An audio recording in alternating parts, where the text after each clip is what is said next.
یہ ہدایت ہے صرف ان کے لیے جو بچنا چاہتے ہیں. جسے کانٹ نے کہا ہے مورل لا ود ان. اس نے کہا کہ وجود ہستی کے دو دلیلیں ہیں سب سے بڑی. The starry heavens above and the moral law within. ہمارے اندر مورل لا ہے. یہ اچھا ہے، یہ برا ہے، یہ خیر ہے، یہ شر ہے، یہ مورل لا ہے اندر. جن کا یہ مورل لا فطرت کی صحت و سلامتی کی بنیاد پر برقرار ہے، جو تمیز کرتے ہیں بھلائی اور برائی میں، ان کے لیے ہدایت ہے. اولاً وہی آتے ہیں سلیم الفطرت لوگ، ابو بکر اور عثمان رضی اللہ تعالی عنہما، والذین اتبعوہم بإحسان. پھر کچھ لوگ ان کے پیچھے پیچھے بھی آتے ہیں. ایک نمونہ دیکھ لیا، کچھ لوگ بڑھ رہے ہیں، یہ دوسرے درجے کے لوگ ہیں. قرآن مجید میں درجہ بندی بیان کی گئی ہے. السابقون الاولون من المہاجرین والانصار والذین اتبعوہم بإحسان رضی اللہ عنہم ورضوا عنہ. تو یہ سابقون الاولون جو ہیں وہ سلیم الفطرت، وہ سلیم العقل انسان ہیں جو ان چیزوں تک پہنچ چکے ہیں. البتہ ابھی یقین کی دولت جو ہے حاصل نہیں ہوئی. اور یہی نقشہ کھینچا گیا ہے حضور کا، وَوَجَدَكَ ضَالًّا فَهَدَىٰ. ضال کا ترجمہ جو ہے گمراہ بھی کر دیا جاتا ہے. ضال اسے بھی کہتے ہیں کہ کوئی شخص کسی کے عشق میں دیوانہ ہو جائے. اور ضال وہ بھی ہے جو ابھی حق کی تلاش میں سرگرداں ہے. تو جو غور و فکر غار حرا میں ہو رہا تھا، حدیث میں آتا ہے تحنسو یتحنسو فی، جا کر آپ وہاں عبادت کرتے تھے. تو وہ عبادت کیا تھی؟ کان صفت تعبدہ فی غار حرا التفکر والاعتبار. غار حرا میں آپ کی عبادت کی صفت کیا تھی؟ غور و فکر کہ کائنات کیا ہے. وہی جس سے فلسفی، جن کوسچن سے فلسفی ڈریپل کر رہا ہوتا ہے، دو دو ہاتھ کر رہا ہوتا ہے، وہی حضور اس سارے فکر کے مراحل سے گزرے ہیں اور قریب پہنچ گئے ہیں. تو دروازے پر دستک دی ہے اور دروازہ کھلا ہے. وَوَجَدَكَ ضَالًّا فَهَدَىٰ. پردے اٹھا دیے اور ہدایت دے. اچھا، یہ تو آپ کے سامنے تعلق جو ہے ایمان کا عقل و فطرت کے ساتھ میں سمجھتا ہوں کہ کسی نہ کسی درجے میں واضح ہو. اب میں آپ کو اس کا سنتھسس بتاتا ہوں. یہ عقل و فطرت جو ہے اللہ کو پہچاننا کلیتاً فطرت پر مبنی ہے. انسان کی فطرت میں، اس کی روح میں اللہ کی معرفت، اللہ کی محبت موجود ہے. اس پر ظہول کے پردے پڑ گئے ہیں، تم ادھر متوجہ ہی نہیں ہوتے. تم نے کبھی اپنے قلب کی گہرائیوں میں اتر کر دیکھا ہی نہیں. تم تو باہر کی دنیا میں مگن ہو، مادی دنیا میں لگے ہوئے. کچھ تو بقول شاہ ولی اللہ وہ حیوانیت کی سطح پر آ جاتے ہیں بیچارے. صبح سے شام تک کی کمر توڑ دینے والی محنت کے بعد بھی ان کی بنیادی ضرورتیں زندگی کی پوری نہیں ہوتی. وہ کیا کسی سے لو لگائیں گے، کیا خدا کو یاد کریں گے. کاد الفقر ان یکون کفرا. یہ فقر اور احتیاج اور مفلسی تو انسان کو کفر تک پہنچا دیتا. حضور کی حدیث. تو تم ادھر متوجہ ہو، ہماری طرح متوجہ نہیں ہوتے. حضرت ابراہیم کا قول کیا تھا؟ انی وجہت وجہی للذی فطر السماوات والارض حنیفا وما انا من المشرکین. اور یہ نماز کا افتتاح بھی ہے. انی وجہت وجہی، میں نے اپنا رخ سیدھا کر لیا ہے اللہ کی طرف، حنیف یکسو ہو کر. دائیں بائیں کوئی میری توجہ نہیں جا رہی. یہ ہے در حقیقت اس عبادت کا تقاضا، جو کہ شکر کا لازمی نتیجہ. اب اس کا سنتھیسس دیکھیے. میں نے کہا کہ سب سے پہلے ایمان باللہ وہ کلیتاً فطرت پر ہے.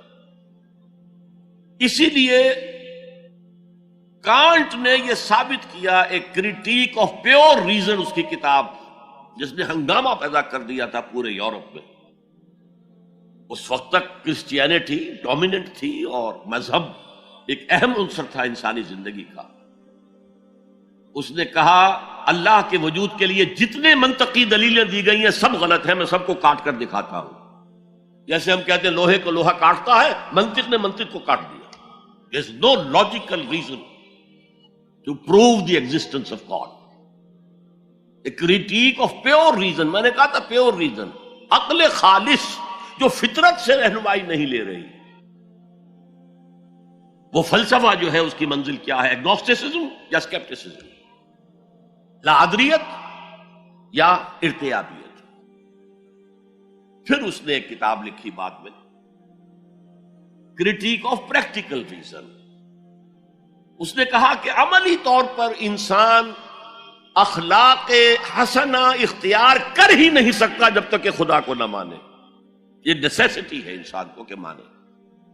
علامہ اقبال نے اس کو تسلیم کیا ہے، کانٹ کے اس دعوے کو. وہ ان کی کتاب ہے reconstruction of religious thought in Islam, کہ کوئی منطقی دلیل خدا کے وجود کو ثابت نہیں کر سکتی. متکلمین نے کوششیں کی ہیں لیکن دلیل کو کاٹ دیتی ہے، منطق کا توڑ کر دیتی ہے. وہ صرف قرآن نے لفظ آیت استعمال کیا جو میں نے بیان کیا تھا. اس کائنات میں ہر شے اللہ کی نشانی ہے. جیسے آپ کو اپنے کسی دوست کی دی ہوئی کوئی شے دیکھتے ہی دوست یاد آ جاتا ہے، ایسے ہی آفاق و انفس میں اللہ کی نشانیاں ہیں. تمہارے اندر بھی اللہ کی نشانیاں ہیں. ذرا توجہ تو کرو، آفاق کو دیکھو، کھول آنکھ، فلک دیکھ، زمین دیکھ، فضا دیکھ. افلا ينظرون الى الابل كيف خلقت والى السماء كيف رفعت والى الجبال كيف نصبت والى الارض كيف سطحت فذكر انما انت مذکر. کیا یہ دیکھتے نہیں، غور نہیں کرتے اونٹ کو کیسے پیدا کیا گیا، کتنا اپنے ماحول کے ساتھ مناسبت رکھتا ہے. 7 دن نہ کچھ کھانے کو ملے نہ پینے کو ملے، اسے کوئی پرواہ نہیں. صحرا لقد صحرا کا جہاز، وہ دیکھتے نہیں آسمان کیسے بلند کر دیا گیا، دیکھتے نہیں پہاڑ کیسے گاڑ دیے گئے، دیکھتے نہیں زمین کیسے پھیلا دی گئی. اے نبی آپ یاد دہانی کرائیے، یہ نشانیوں کی طرف متوجہ کر دیجئے. آپ سوائے یاد دہانی کرانے والے کے اور کچھ نہیں ہے. آپ کے ہاتھ میں اختیار نہیں ہے کہ آپ اللہ کو منوا لیں. یہ تو تمہارے اندر سے فطرت سے ابھر کر گواہی آئے گی. اب دیکھیے اس کے لیے آیت، جسے میں یہ قرآن مجید کی طویل آیات میں سے، جیسے آیت البر ہم نے پڑھی تھی، ان فی خلق السماوات والارض واختلاف اللیل والنہار والفلک التي تجری فی البحر بما ينفع الناس وما انزل اللہ من السماء من ماء فاحیا به الارض من بعد موتها وبث فیہا من کل دابۃ وتصریف الریاح والسحاب المسخر بین السماء والارض لآیات لقوم یعقلون. یقیناً آسمان اور زمین کی تخلیق میں، رات اور دن کے الٹ پھیر میں، اس کشتی یا جہاز میں کہ جو ایسا سامان لے کر چل رہی ہوتی ہے جو لوگوں کو نفع پہنچاتی ہے، اور وہ جو اللہ نے آسمان میں سے پانی اتارا اور اس سے زمین کو اس کی موت کے بعد زندہ کر دیا اور زمین میں پھیلا دیے ہر طرح کے جاندار، اور یہ ہواؤں کا چلنا اور یہ بادل جو مسخر ہے زمین و آسمان کے مابین، ان میں سے ہر ایک نشانی ہے، پہچانو. کیا مطلب؟ تم نے کسی مصور کی تصویر دیکھی، تعریف تصویر کی کرتے ہو یا مصور کی کرتے ہو؟ مصور کا کمال ہے، تصویر میں کیا ہے؟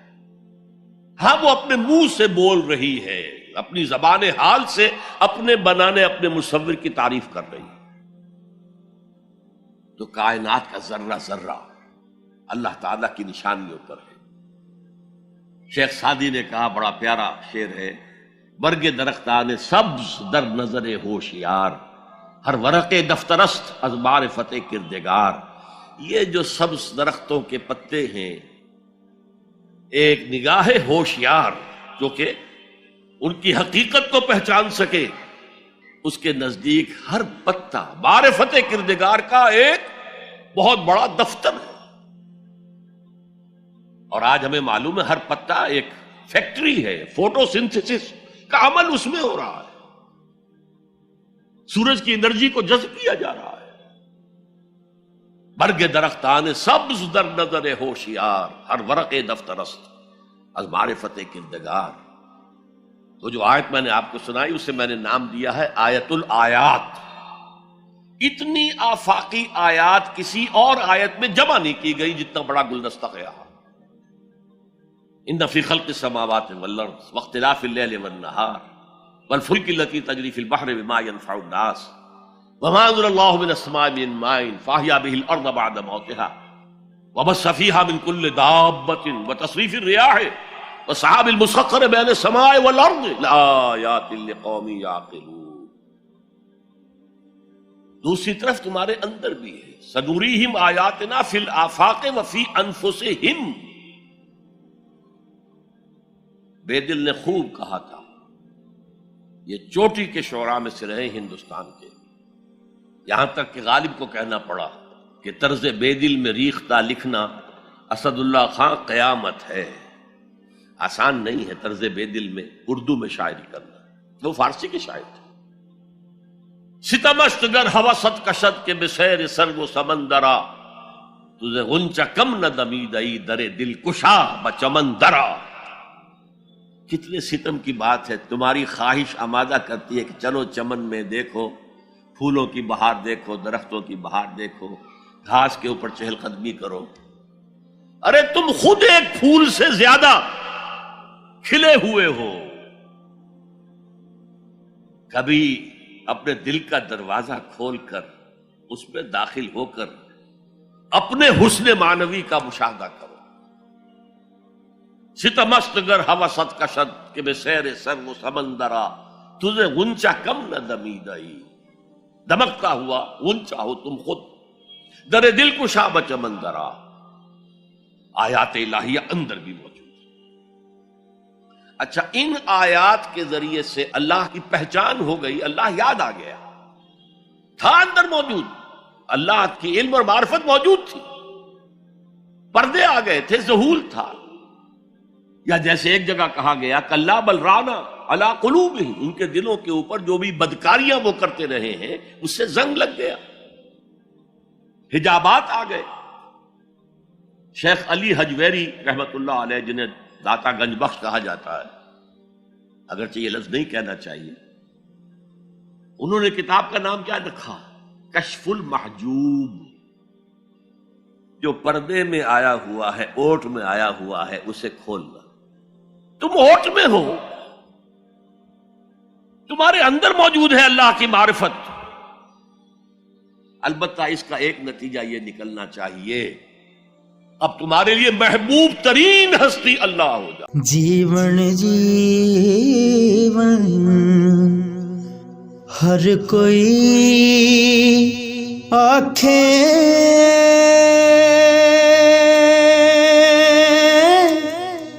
موت کھڑی سر اتے،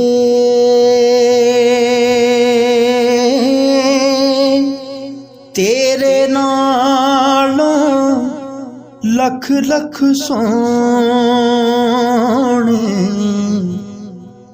خاک اندر جا ستے